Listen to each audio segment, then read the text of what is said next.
diversification across all asset classes, and the more you can find, the better it is.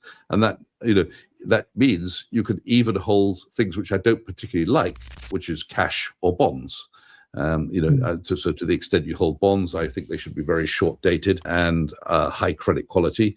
And to the extent you hold cash, I think it needs to be in a place where you can trust the counterparty and trust that you can get it back in a hurry, but also know that you don't have too much exposed, because you know that every day the government is devaluing that cash by debasement, printing more. Diversification remains one of the most important principles for investors navigating an increasingly uncertain financial landscape.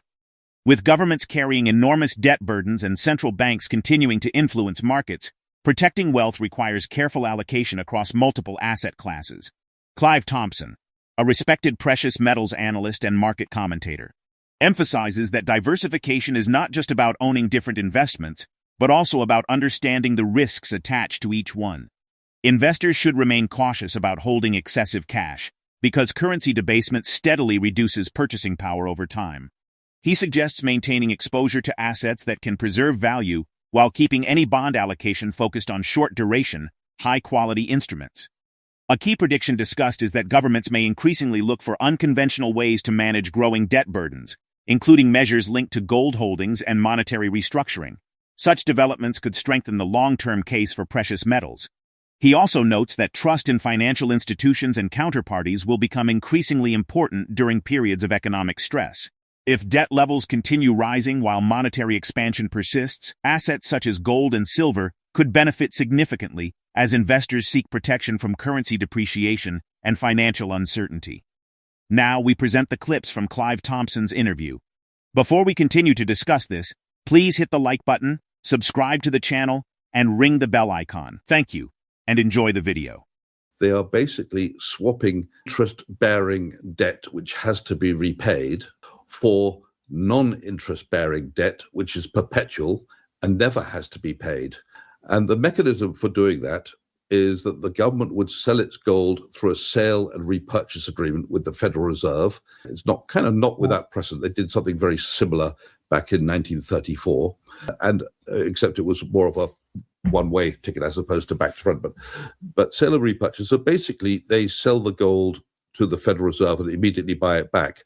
When the Federal Reserve pays for it, they pay for it with newly printed cash, which can then be used to fund the current year's deficit and, to some extent, to fund maturing debt. Consequence, debt goes down. What they are paying to the Federal Reserve when they repurchase that gold simultaneously is what's called gold notes. The Federal Reserve has got a lot of gold notes from when they did the exercise last time, so it's not like it's new. The feature of the gold notes is that they don't bear interest, and they're not part of the national debt.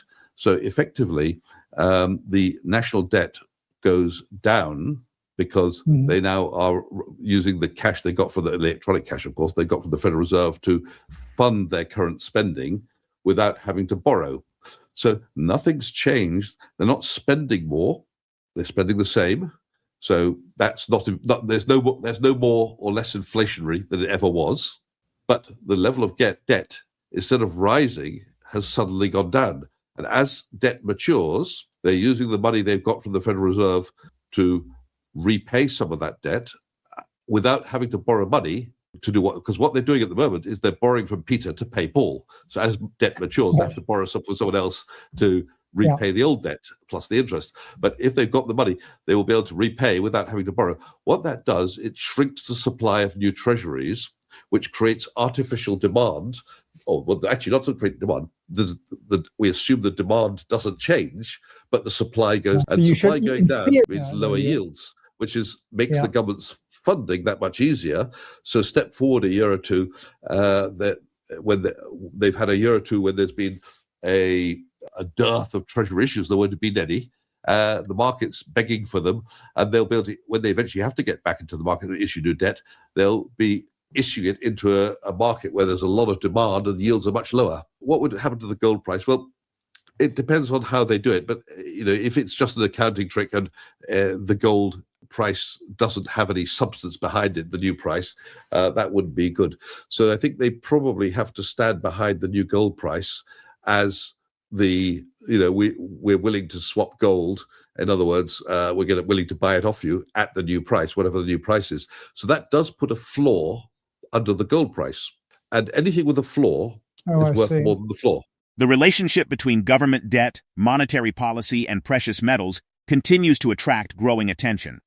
As borrowing costs rise and debt obligations expand, policymakers face increasing pressure to find sustainable solutions that stabilize public finances without creating additional economic disruptions. One scenario discussed involves the use of gold-related financial mechanisms to improve government balance sheets and reduce reliance on traditional borrowing. Under such an approach, debt could potentially be replaced with forms of financing that carry fewer long-term obligations. The broader effect could be lower treasury issuance, reduced funding pressure, and improved market confidence. Another prediction is that any credible policy connected to gold would likely place a stronger floor beneath precious metal prices by reinforcing confidence in their monetary role. While the exact implementation remains uncertain, supporters believe such measures could reshape perceptions of gold within the global financial system. If these ideas gain traction over time, precious metals may continue attracting investor interest while serving as an important hedge against monetary and fiscal risks. Now let's get back to the interview. We had this massive rise in January as silver hit an all-time record of about $125, if I remember rightly.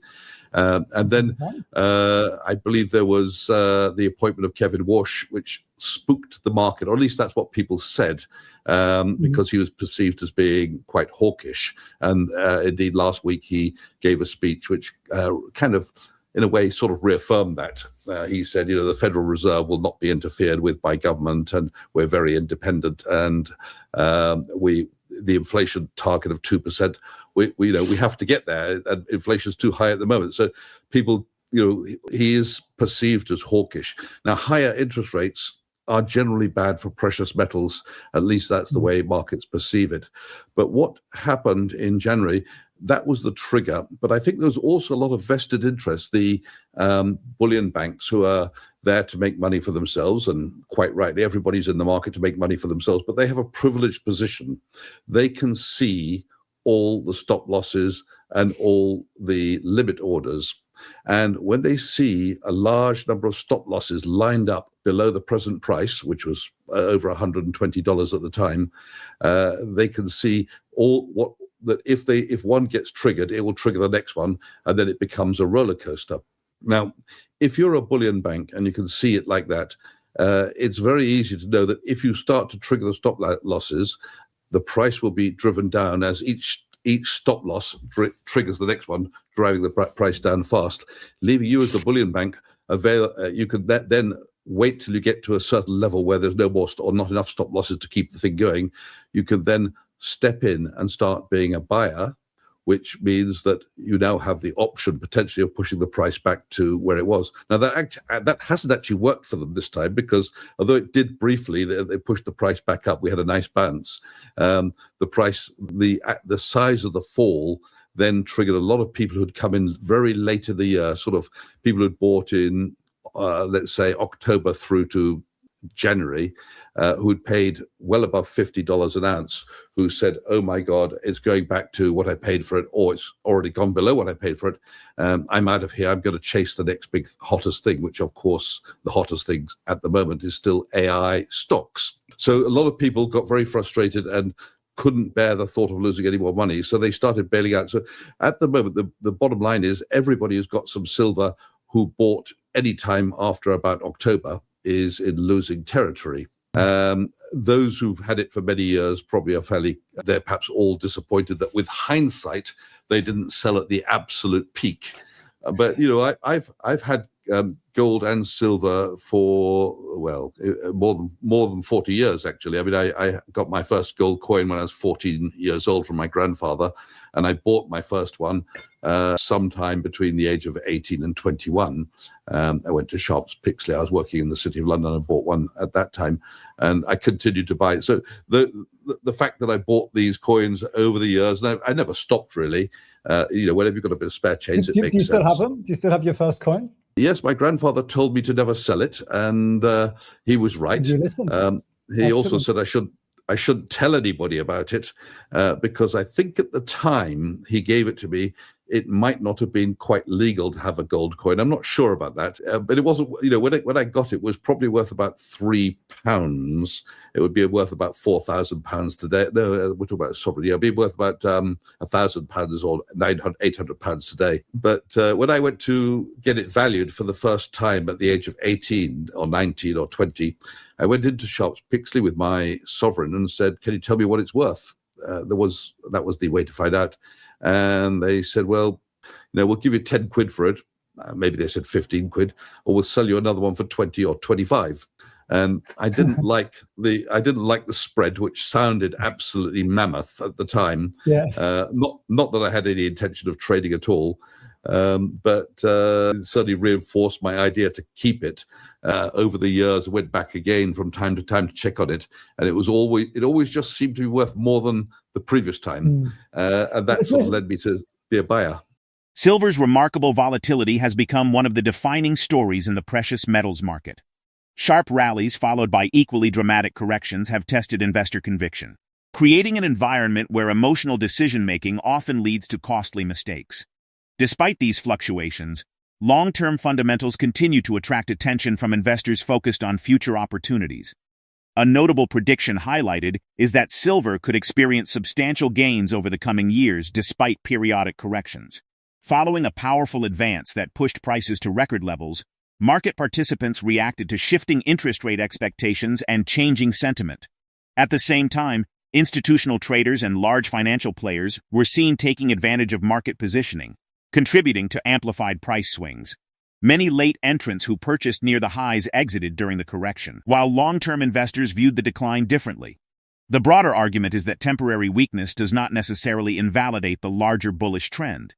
If monetary expansion continues, debt burdens remain elevated, and investor demand for hard assets strengthens, silver could resume its upward trajectory after periods of consolidation. In that environment, precious metals may continue outperforming many traditional financial assets as investors seek long-term stores of value. Share your thoughts about this interview in the comment section below. If you found this video helpful, please hit the like button, subscribe to the channel, and ring the bell icon. Thanks for watching.